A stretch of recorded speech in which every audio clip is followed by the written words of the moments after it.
என் அன்பு வணக்கம். 2 minutes noodles Maggi. இதில் டேஸ்டி மேக்கர் ஒரு தனியாக இருக்கும்.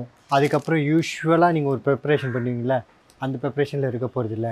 டேஸ்ட் மேக்கரும் நம்ம ஓனாக பண்ணி இந்த நூடுல்ஸை வச்சு நம்ம பண்ண போகிறோம்.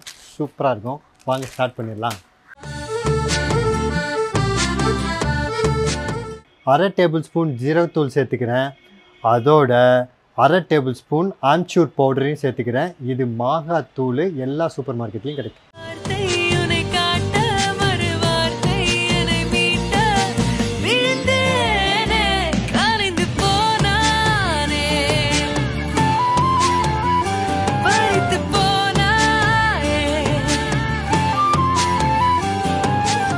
கால் டேபிள் ஸ்பூன் நான் மஞ்சத்தூளும் சேர்த்துக்கிறேன்.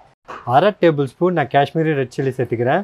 இந்த காஷ்மீரி சில்லி மட்டும் இல்லை, எஸ்ஆர் ஃபுட் ப்ராடக்ட்ஸில் எல்லா ப்ராடக்ட்ஸுமே ஃப்ரெஷ்ஷாக நீங்கள் ஆர்டர் பண்ணதுக்கப்புறமா தான் உங்கள் வீடு தேடியே இங்கே வருது.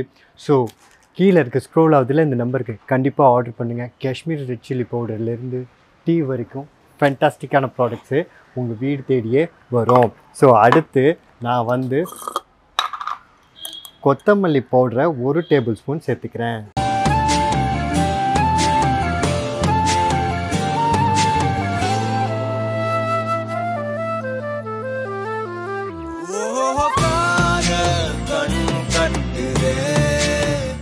ரெண்டு டேபிள் ஸ்பூன் நான் எண்ணெயை சேர்த்துக்கிறேன். எண்ணெய் நல்லா காஞ்சிருச்சு. நான் ஒரு வெங்காயத்தை பொடியாக நறுக்கி வச்சிருக்கிறேன், அதை நான் சேர்த்துக்கிறேன்.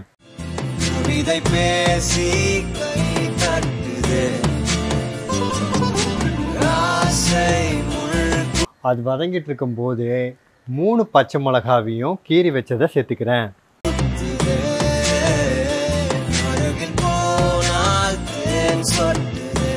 வெங்காயம் லேசாக வதங்கினா போதும்.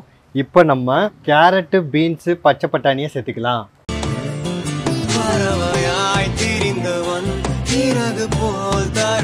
இந்த காய்கறி எல்லாம் இவ்வளோதான் அளவில், உங்கள் விருப்பம் போல் கூட ஜாஸ்தியாக உங்கள் விருப்பம் போல் நீங்கள் சேர்த்துக்கலாம்.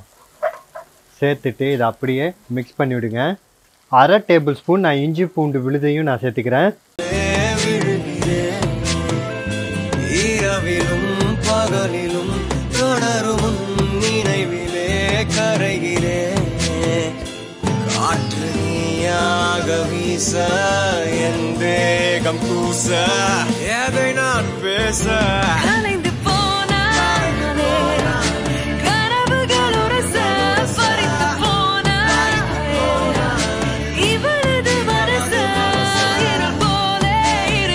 உங்களுக்கு வேணும்னா முட்டை கம்மியாக சேர்க்கணுன்னாலும் நீங்கள் கம்மியாக சேர்க்கலாம். முட்டை வேண்டான்னாலும் நீங்கள் முட்டையை சேர்க்காமலும் இதை நீங்கள் பண்ண முடியும். இந்த மாதிரி நல்லா பொடி மாஸ் மாதிரி நல்லா ஆனதுக்கு அப்புறமா இந்த வெஜிடபிளையும் இந்த முட்டையும் மிக்ஸ் பண்ணிக்கலாம். இது நல்லா மிக்ஸ் பண்ணதுக்கப்புறமா நம்ம பண்ணி வச்சுருந்த மசாலா மிக்ஸை இப்போ சேர்த்துக்கலாம். 4 பேக்கெட் நூடுல்ஸுக்கு தான் நான் இதை பண்ணியிருக்கேன். ஸோ ஒரு பேக்கெட்டுக்கு 210 ml தண்ணி ஊற்றணும். அப்படின்னா உங்கள் வீட்டில் இருக்க மீடியம் சைஸ் டம்ளருக்கு 1.25 டம்ளர் நீங்கள் தண்ணி ஊற்றிங்கன்னா கரெக்டாக இருக்கும். ஸோ 4 பேக்கெட்டு அப்படின்னா 5 டம்ளர் தண்ணி ஊற்றினா பர்ஃபெக்டாக இருக்கும். ஸோ நான் 5 டம்ளர் தண்ணியை நான் அளந்து ஊற்றிக்கிறேன்.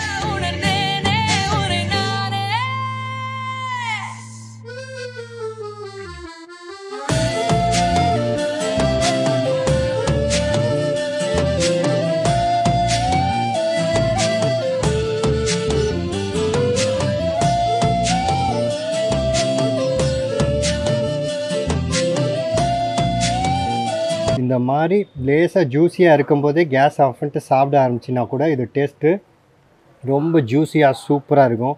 இல்லை அந்த தண்ணி வரைக்கும் வடிகட்டணும் அப்படின்னாலும் நல்லாயிருக்கும். பட் பெஸ்ட் சாய்ஸஸ் அந்த லேசாக லிக்விடியாக இப்போ இருக்குது பார்த்தீங்களா, இது டேஸ்ட் இந்த சைஸில் ரொம்ப நல்லாயிருக்கும். நான் இப்போவே ஆஃப் பண்ணிக்கிறேன். நூடுல்ஸு எவ்வளோ சூப்பராக வருது பாருங்கள்.